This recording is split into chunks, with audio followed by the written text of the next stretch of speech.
E aqui no nosso capítulo de Lucas 4, o que nós encontramos aqui, já falamos das tentações, né? A última aqui, inclusive, que ele é levado, no versículo 9, levou-o também a Jerusalém. Quem o levou a Jerusalém? O diabo. Aqueles que falam assim, não, o diabo não existe, o diabo é só o ego da pessoa. Tá bom, o ego de Jesus o levou a Jerusalém. Faz sentido isso? De jeito nenhum. O transportou ao pináculo do templo. Veja o poder que o diabo tem. Claro que o Senhor se deixou transportar, mas ele tem poder, ele é um ser poderoso. Levou Jesus no pináculo do templo. Não é qualquer um que faz isso, não é? E pô-lo sobre o pináculo do templo, Lucas capítulo 4, versículo 9, e disse-lhe, se tu és o Filho de Deus, lança-te daqui abaixo, porque está escrito, mandará os seus anjos acerca de ti que te guardem, e que te sustenham nas mãos, para que nunca tropeces com o teu pé em alguma pedra. Ele está citando um versículo da Bíblia aqui. E Jesus respondendo, disse-lhe, dito está, não tentarás ao Senhor teu Deus. O Senhor respondeu sempre com a palavra de Deus. Aí o diabo pegou gosto pela coisa e tentou tentá-lo usando a palavra de Deus. Isso é o que a religião faz. Isso é o que o diabo faz na religião. O campo de ação de Satanás mais frutífero é a religião. É na religião que ele se esbanja, né? Se esbalda de usar versículos bíblicos e tudo isso, mas para quê? Para glorificar Cristo? Não, de maneira alguma. Para levar as pessoas justamente a fazer o contrário. Aqui nós vimos que ele, no começo, ele tenta o Senhor por causa da fome, ele estava necessitado, né? Mas o Senhor responde com a palavra de Deus. Depois ele tenta o Senhor com todas as riquezas e poder do mundo, no versículo 6, os reinos do mundo, versículos 5 e 6, e pede adoração do Senhor. O Senhor não irá adorá-lo, de maneira alguma. E Jesus respondendo, disse-lhe, vai-te para trás de mim, Satanás. A gente sempre lembra da frase em latim, vade retro, Satanás. Porque está escrito, adorarás o Senhor teu Deus e só a ele servirás. Aí, então, que ele apela para usar da palavra de Deus. Nós estamos na época em que Satanás está jogando todas as suas fichas, deve estar lendo a Bíblia de manhã à noite, para aprender versículos e poder repetir nos ouvidos das pessoas, mas torcidos, né? Torcidos, para enganá-las. O apóstolo Paulo fala em Atos 20, que depois da partida dele, viriam os lobos ferozes que não poupariam o rebanho, mas também viriam homens falando coisas pervertidas, torcidas, distorcidas, ele fala perversas lá, né? Mas a realidade, o sentido ali é pervertidas, que foram torcidas, que foram tiradas do contexto, para atrair discípulos após si. Fuja de pessoas que queiram atrair discípulos. E você percebe, dá na cara, né? Dá muito na cara quando o cara quer atrair discípulos. A gente sempre percebe isso.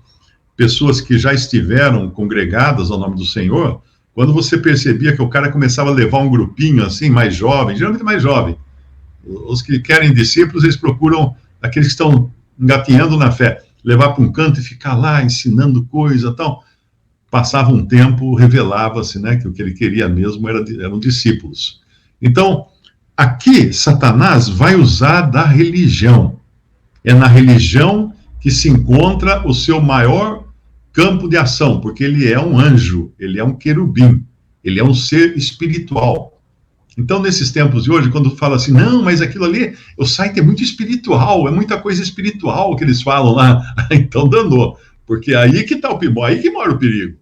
Aí que mora o perigo. Pode ser espiritual quanto for, se não for conforme a verdade, se forem coisas tiradas do contexto, o espiritismo é espiritual ao extremo, não é? Mas trata com quem? Com demônios. Demônios que fingem ser personalidades mortas. Uma vez, uma entrevista do Jô Soares, ele falou que não acreditava no espiritismo, porque todos os espíritas que ele conhecia era alguém que tinha sido, numa outra vida, tinha sido Napoleão, Maria Antonieta, assim, a moça. Era sempre alguém com currículo, assim, finesse, né? No máximo era um preto velho, mas ele também era muito hábil nas suas demonstrações espirituais. Ele falou assim, nunca tem ninguém que é o Zé Ninguém lá, que pega condução de manhã, come de marmita, vai para a fábrica trabalhar. Nunca aparecia um falando assim, na vida passada eu fui um cara assim, pegava o trem para casa, voltava para casa, para o trabalho, só minha vida era só isso.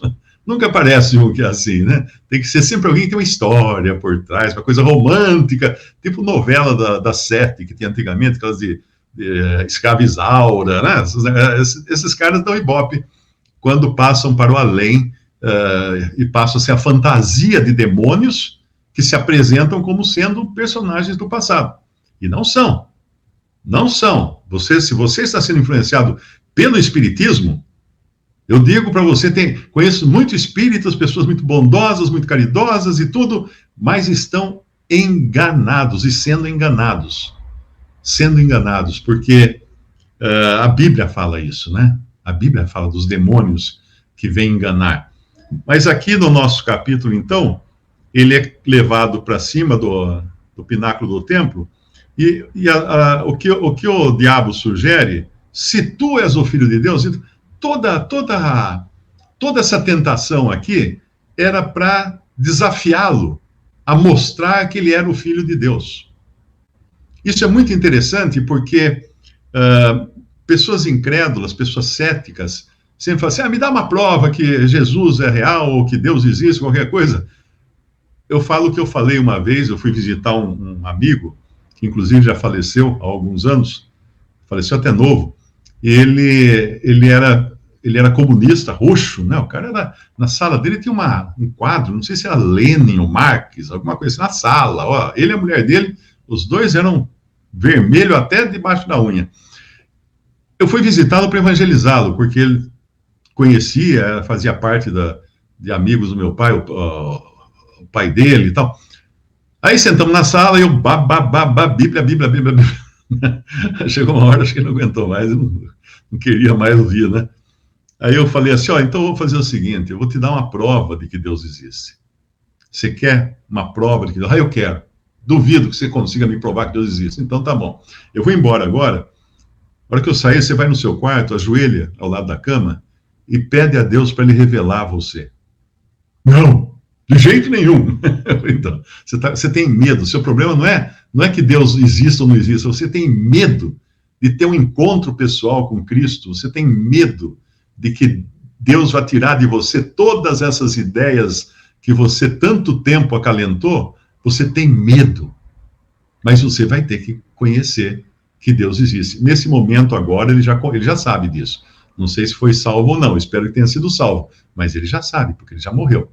Então ele já sabe que Deus existe, e ele já sabe que existe um juízo para aqueles que não creem em Jesus Cristo, o Filho de Deus, que veio ao mundo nos salvar. Então o diabo aqui, ele está tentando de tudo tirar do Senhor algum malabarismo, na tentativa de provar que Deus existe, que ele é Filho de Deus, né? Que ele é o Filho de Deus, o verdadeiro Filho de Deus. Lança-te daqui abaixo. E o Senhor responde, e ele ainda acrescenta, porque está escrito, ó, aqui, ó, vou usar só a Bíblia, o diabo está falando isso, mandará os seus anjos acerca de ti, que te guardem, e te sustenham nas mãos, para que nunca tropeces com o teu pé em alguma pedra. Ele está mexendo aqui com vários aspectos dessa tentação. Uma é ele, claro, tentar a Deus, tentar o Senhor Deus, querendo fazer um malabarismo para aparecer, só para causar ali, né? É que nem cara que vai no circo lá, vai subir, andar na linha lá, no cabo de aço lá em cima, na corda bamba, o cara que vai fazer, jogar as bolas para cima, as laranjas, tal, se exibir. Ele quer que o Senhor faça uma exibição para ele. O Senhor nunca fez exibição para ninguém. Tudo que ele fez tinha um propósito muito definido, não de se promover, não de promover a si mesmo, de curar uma pessoa, de fazer o bem para uma pessoa, mas nesse meio tempo ele também revelava quem ele era. Quem ele era. Como aquele governador, aquele rei, o governador, não lembro agora, em Atos, que foi atrás, queria conversar com Jesus para ver se ele fazia algum malabarismo lá, tirava algum coelho da cartola, alguma coisa assim. Ou seja, o cara não tinha interesse nenhum nas coisas eternas. Ele queria só a emoção do circo. E muita gente hoje vai atrás do evangelho em busca da emoção do circo. Então vai lá numa igreja que tem aquela coisa, aquela pompa, aquela gritaria, e um que cai para cá, outro que cai para lá, um que levanta da cadeira de rodas, né, sarei, fui curado, tal. É o circo. Muita gente não percebe que é combinado. É combinado. Já tive várias provas disso, de pessoas que contaram, que faziam parte do negócio de combinar para acontecer. Então, mas isso é porque essas pessoas que vão nesses lugares não estão interessadas em Cristo. Estão interessadas só no malabarismo, na pirotecnia que acontece nesses lugares. Por isso que quanto mais pirotecnia, quanto mais coisas incríveis, aterradoras, espantosas acontecerem, mais dinheiro eles colocam lá na cartola do pastor. Porque é isso que eles estão ali fazendo, né? E mais se contrata, então, também testemunhos, testemunho virou uma profissão. O cara vai lá, cobra caro para a igreja, para ele dar o testemunho da vida dele. Bom, então aqui nós temos, esse foi um aspecto o diabo tentá-lo para tirar dele algum malabarismo. Outro aspecto, que é o mais importante aqui nessa tentação, é tentar despertar no Senhor o sentimento de vanglória, de poder mandar nos anjos de Deus, ou mandar em Deus, para que as coisas acontecessem. Porque lança-te daqui abaixo, porque está escrito, mandará os seus anjos acerca de ti que te guardem. Ou seja, mostra que você tem poder, mostra que você é capaz, mostra que você é alguém nessa hierarquia com o Pai, mostra lá. De maneira nenhuma que ele vai obedecer a Satanás, que ele vai atender uma cutucada ou uma insinuação do diabo. Nunca, de maneira alguma. Pelo contrário, ele se mantém fiel à própria palavra de Deus. E quando a gente está fiel à palavra de Deus, a gente não desvia, nem para a direita, nem para a esquerda. Por isso que é muito importante, desde criança, incutir a palavra de Deus nos nossos filhos, ajudá-los a ler a Bíblia todas as noites, se possível.